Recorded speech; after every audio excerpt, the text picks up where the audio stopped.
Muita gente vai lembrar desse jogo de hoje. Pra falar a verdade, o Jess fez uma das melhores partidas. Então a gente não merecia de forma alguma sair com o resultado de derrota hoje. Aquela coisa, vai Corinthians até o final. E foi. Diniz, aqui, Marcelo Braga, estamos ao vivo no Paramount Plus. Queria que você falasse sobre o Gustavo Henrique. Mais uma vez fez um gol importante para o Corinthians.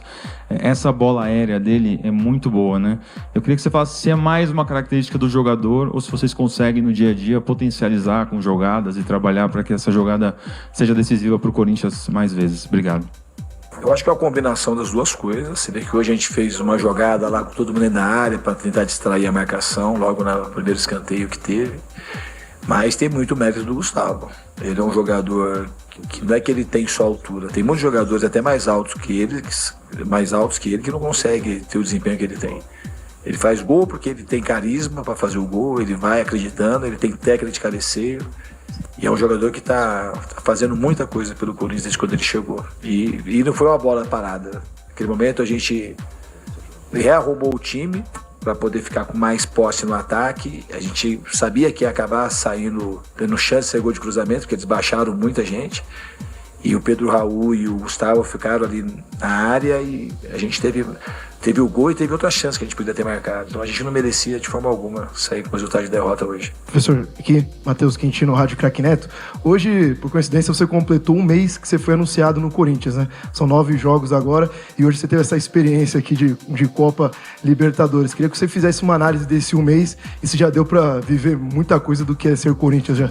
Eu acho que é um mês bastante positivo e teve muita coisa de Corinthians.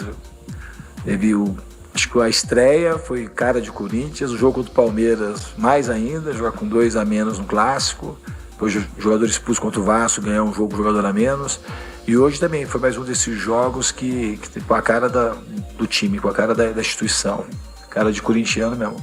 Foi muito bom o jogo de hoje e de fato a gente merecia sair do jeito que foi. Acho que o Mateuzinho também está fazendo grandes partidas, ele fez um ótimo cruzamento e o Gustavo foi muito feliz no cabeceio. Oi, professor, boa noite. Caio Alves, Agência Timão. Hoje, pela primeira vez, como treinador pelo menos, você sentiu a mística corintiana de não desistir até o final, pela bola, pelo resultado, empatamos aí no finalzinho. Como é que é a emoção do Fernando Diniz como treinador agora de estar, né, num momento como esse, de no final do jogo a gente conseguir aí um empate? Obrigado. Aquela coisa, vai Corinthians até o final. E foi, sabe? Foi uma experiência muito rica hoje. Eu acho que o gol naquele momento foi a celebração de um time que não desiste. E você vê que o time, somente os minutos finais, os 15 minutos finais, estava jogando em uníssono com a torcida. A torcida não parava, o time não parava. O time jogou com muita coragem essa parte final, não ficou desorganizado. Então foi muito bom, foi um dia especial. Muita gente vai, embora seja um resultado de empate, muita gente vai lembrar desse jogo de hoje. Boa noite, Diniz. Gabriel Oliveira, do GE da Globo. Queria que você fizesse uma avaliação desse resultado de hoje, né? E falasse como que a altitude afetou, se de alguma maneira afetou na disposição dos jogadores também. Ali na parada técnica do segundo tempo, você cobrou que eles adiantassem a marcação, né, para buscar o resultado. Vamos fazer o gol, não vamos administrar. Você acha que tinha alguma coisa de jogadores estarem se poupando por causa da altitude e tudo mais? Não, primeiramente, boa noite. A administração da altitude ela tem que ser feita. Não tem como aí. No final foi na superação. Aqui são 200 metros a menos que Quito. Vocês que estão aí, vocês devem ter andado na rua, subido de escada e sabem que não é uma coisa comum. Não é igual jogar no nível do mar. É difícil jogar aqui. Você vê que eles acertam quase todos os cruzamentos, acertam quase todos os chutes, acertam passe longo. Era um jogo com características muito diferentes e os jogadores se superaram muito, principalmente na parte final do jogo. A gente acabou abrindo mais o time. E a gente não merecia de forma alguma, nem a torcida, levar uma derrota para casa. Que a gente jogou bem, a gente soube controlar o jogo, a gente teve posse, a gente soube baixar para jogar. Porque toda hora ficar jogando com bola longa era um jogo que favorecia muito eles. A bola fica muito viva e eles levam vantagem nesse tipo de jogo. Então eu acho que o time está de parabéns, tanto pelo entendimento do jogo e principalmente pela garra, pela representatividade que o time teve em relação ao que é ser Corinthians. Boa noite, boa noite. Aqui, Diniz, João Pedro, da revista Ginga. Eu queria saber se teve alguma preparação ou instrução especial pro Lingard jogar aqui na altitude? Acredito que foi a primeira vez dele jogando. Até para os jogadores aqui sul-americanos isso é um pouco difícil, a bola corre um pouco mais rápido, cansa um pouco mais rápido também. Não teve assim, a gente conversou, mas não teve nada especial. E pra falar a verdade, o Jesse acho que fez uma das melhores partidas hoje.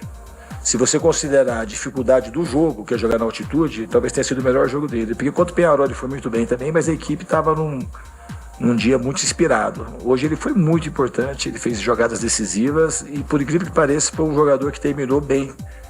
No final do jogo ele tinha gás. Então, assim, é aquela coisa que eu falo, né? O jogador não é só músculo e osso. E até aproveitando aquilo que eu mesmo falei como gancho, você vê que alguém poderia falar que no jogo de Mirassol a gente repetiu o time de quinta para domingo e podia ter poupado, porque ia cansar, ou o jogador podia lesionar. E hoje a gente colocou os mesmos jogadores para jogar na altitude, ainda com viagem super longa. E não que isso é certo ou errado, é só para não ter uma redução do que o jogador é um pacote de músculo e de osso. O Lingard mesmo é um exemplo claro disso que aconteceu hoje. Ninguém esperava que ele fosse conseguir se adaptar tão bem e terminar tão inteiro a partida de hoje, vindo de uma sequência, ele que fazia um tempo também, quando ele chegou no Corinthians, que estava sem jogar.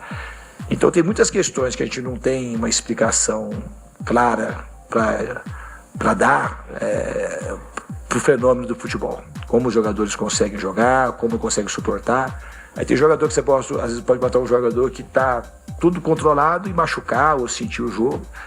E esse era um relato que eu queria fazer para pontuar, porque às vezes quando acontece alguma coisa, vem algum desavisado, mas também repetir o time. Então a gente vai levando em consideração um monte de coisa. O departamento de fisiologia do clube ele é ótimo, e a gente, do departamento de performance, departamento médico também, a gente vai conversando e reunindo o maior número de elementos possíveis para a gente poder tomar as melhores decisões. Diniz, aqui, Lili Nascimento da ESPN. Bom, falando mesmo da intensidade, né? O Corinthians veio de um jogo muito pesado contra o Mirassol, agora joga na altitude ali no gramado. O Yuri Alberto falou que de madrugada o nariz ficou entupido, chegou a falar com o pessoal do departamento médico e de fato sentiu um pouco a altitude. Pensando na sequência, tem o clássico no domingo contra o São Paulo. Um clássico por si só já é muito intenso, com a situação do Corinthians na tabela um pouco mais, né? Como é que fica essa preparação? A questão física, você fala que jogador não é só músculo e osso, mas por essa sequência pesada e tendo em vista o São Paulo pela frente.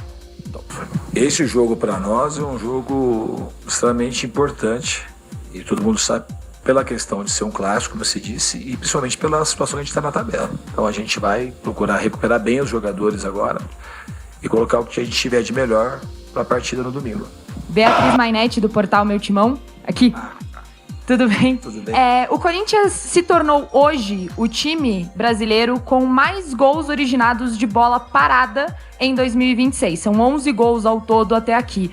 Como que está sendo a preparação para essa bola parada e quais preparações também para variações táticas a gente tem conseguido ver e como isso tem sido trabalhado por você?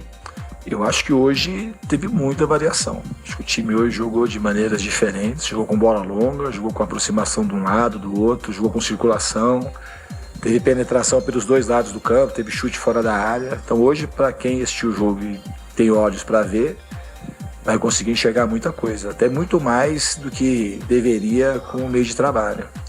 E eu acho que mas hoje não foi um gol de bola parada, foi um gol de bola aérea, não foi bola parada não, foi uma bola trabalhada. A gente estava no ataque, o Gustavo já estava naquela posição, ele ficou ali os últimos 10, 12 minutos já na posição ali de centroavante, junto com o Pedro, e acabou aproveitando o cruzamento do Matheus. Diniz, aqui em cima, boa noite, Henrique Vigliotti, central do Timão.